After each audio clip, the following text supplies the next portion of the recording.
Iran already subject to a naval blockade, thousands of sanctions since 1979. And joining us now is former Deputy Assistant Secretary of State in the Biden administration, Jen DeVito, alongside retired Vice Admiral Robert Harward, who is also a former CENTCOM Deputy Commander.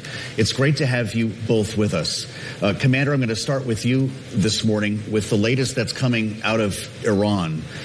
And no breakthroughs. In fact, the latest reporting from Axios would suggest that the U.S. is still even trying to figure out who to talk to. We're asking all of our guests, is this a forever war? I don't think it's a forever war, but the pressure will be increased on Iran. The negotiations, the MOUs, the ceasefires have gone nowhere, as anything has with Iran in the last 47 years. So in this case, they really go ratchet up the economic sanctions, which is a very sound strategy. So while we've frozen assets, will we seize those assets? Will we go after Chinese banks or helping deals? Yeah. Will we go after the ghost fleets? There's all sorts of options they can do to increase the pressure on Iran, and I think that's what you're going to see in the next few days. Jen, come on in on this and weigh in on the same thing that we've been talking about, this idea, this concept of this being a forever war. How do you see it? So we certainly right now are in what seems to be a stalemate with the maximum pressure campaign on Iran version 2, very similar to what the first Trump administration tried. Certainly is an effective tool, but it's not a strategy in and of itself, nor does it show any sign of changing Iran's calculus in the negotiations. And so while this may not be forever, there certainly doesn't seem to be an off-ramp to it at the moment. Well, Jen, the story just out from Axios, Barak Ravid reporting that it has been so difficult for U.S. negotiators to determine if they're talking to the right people, if they're in fact talking with actual representatives of the regime. The Trump administration took the very unconventional move to reach out directly to IRGC leadership. Does this not underscore the foundational problem in finding peace? So, first of all, this assertion that we don't know who we're talking to, there have always been different power centers in Iran. That has always been a challenge, and that continues to be a challenge, even more so today because, of course, we changed that calculus when we decided to eliminate the supreme leader, the former supreme leader. And so this is largely a problem of our own making, but I would note that we have experts that do understand the Iranian regime and how it operates. The Trump administration is not necessarily relying on those people at the moment. But sure, this has gotten more challenging as those competing power centers in this newly constructed regime are jockeying for power and have very different views on whether or not to end this conflict at all.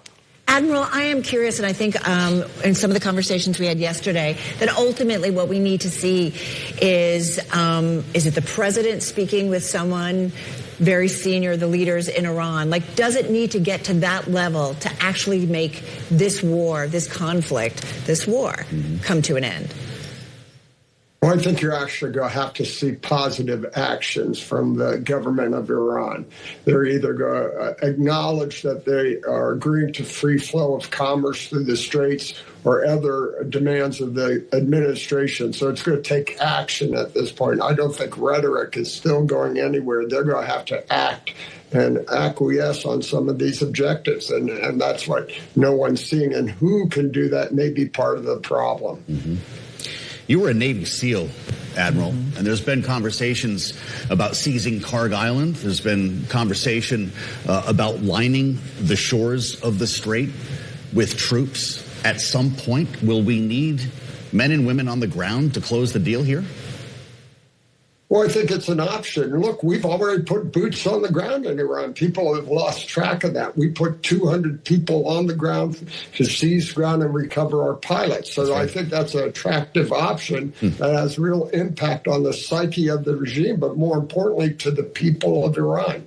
As the president always said, help is on the way. So putting boots on the ground, not to occupy Iran, but to go in to do a raid, to impact their thinking and logic, and encourage the people inside Iran, I think are part of a broader strategy. And as Jen said, you need a broader strategy here. You saw the CENTCOM commander, Brad Cooper, in the region this week, making rounds to all the GCC partners. So you're seeing the president ratcheting not only economic power, but political power as well. And I think it's going to take that whole of government approach to get the results we're looking for in Iran. So let's talk about strategies and what might possibly come down, Jen, from U.S. Treasury Secretary Scott Bessent. Maybe it's dealing with the Chinese ties and putting some pressure there. Maybe it's looking at some of Iran's other trading partners, overseas assets, a shadow fleet. There are some different things that are out there. Also, exchange houses, a number of exchange houses in countries such as the UAE that help Iran repatriate funds. What of these do you think could be the thing that finally pushes Iran over the edge? I personally don't think any. Oh, Jen, why don't you take it first, then we'll bring you in, Admiral. I don't think that any of those are going to fundamentally change the Iranian calculus. They are negotiating from a position of power at this point. They believe that they have withstood a tremendous military onslaught, which they have, from two of the largest militaries in the world, and they have emerged intact. And so all of these options on the table will continue to undermine and diminish Iran's economy. And that is, as noted, a very important tool, but it is not in and of itself a strategy. And I don't think that any of them are going to shift Iran's red lines fundamentally. At the end of the day, it is going to be a negotiated solution that allows both sides to save face and to find an off-ramp that are going to end this war. But economic pressure alone has virtually never worked as a kind of comprehensive strategy. Mm-hmm. Admiral, I want to bring you in here because you have, like Jen, a unique vantage point. You lived in Iran. You have an understanding of maybe where the leaders there are coming from. They're willing to certainly let their people deal some pain or live through some pain, and so obviously could probably let them deal with some more sanctions or economic hardship. Mm-hmm. Having said that, what don't maybe the world at large, maybe what the United States doesn't understand about Iran as a country, about its leadership and how far they're willing to go? Well, the leadership will go all the way. This is an existential threat to them. And this economic pressure adds to the problems they have. One, to reconstitute and maintain power, their ability to pursue any nuclear power. It has impact on the surrogates they've been funding for decades, the Hezbollah, Hamas, and Houthis. And you're seeing that empower the government of Lebanon to now reach and talk to Israeli to solve that problem. So I think this long-term approach doesn't result in the ending of conflict immediately, but it sure puts Iran, continues to diminish their power and diminish their ability to project power. And more importantly, continues to put the regime at risk immediately and long term. You've got 75 million Iranians who see how the rest of the region and everyone else live, and they want to live like that, and they can't with this regime, so they want to get rid of them. And I think these steps continue to undermine the regime and drive a potential tipping point. But it needs to be tied again to the political efforts as well. And again, back to the military options. We really need a whole of government approach and synchronizing and tying all these efforts together. And I think that's what the turning point the president and this administration has come to realize. Well, so Jen, is that the end game? Does it have to come from the people? Unfortunately, I don't see the circumstances in place at the moment that will enable the millions, tens of millions of Iranian people to rise up and challenge this regime. Mm-hmm.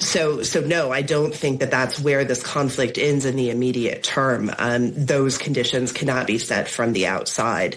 There is no doubt that regime is deeply unpopular inside of Iran, but they don't have the capacity at the moment. There is no unified identifying opposition leader. They don't have the weaponry. None of that exists at the moment.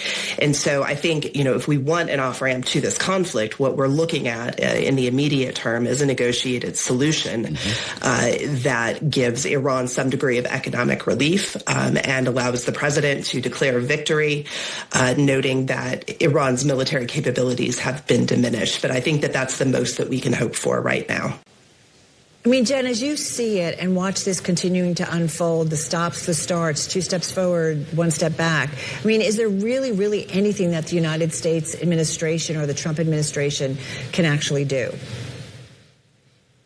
I unfortunately don't think so. I think, again, that Iran is negotiating from a position of power.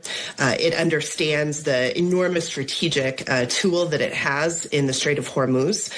It will hold on to that at all costs. As the Admiral points out, this is and was for the Iranian regime an existential crisis. And so holding on to the tools that it has are the top priority. That this war has increased the suffering of its people is largely irrelevant to the regime, unfortunately. And so I think where we are today is where we are likely to continue to be until both sides decide that they are willing to make some limited concessions in order to bring it to an end.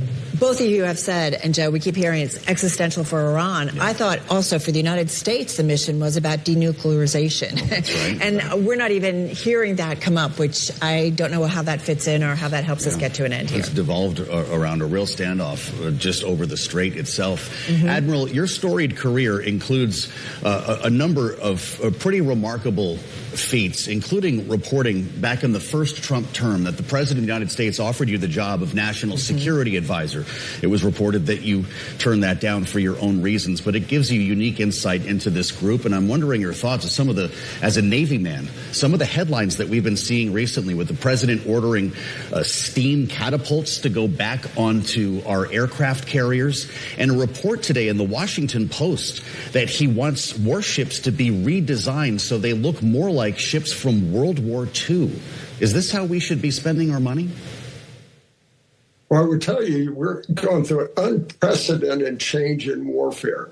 If you look what the United States has done for the last 4 decades, we've invested heavily in aircraft carriers, jets, and yet you've seen 2 countries, Ukraine, and you're watching Iran, who have no air power, but masses of drones and the ability to strike anywhere at any time, change the dynamics of warfare. So you're seeing that right now. And that's one of the challenges the Department of War has to contend right now.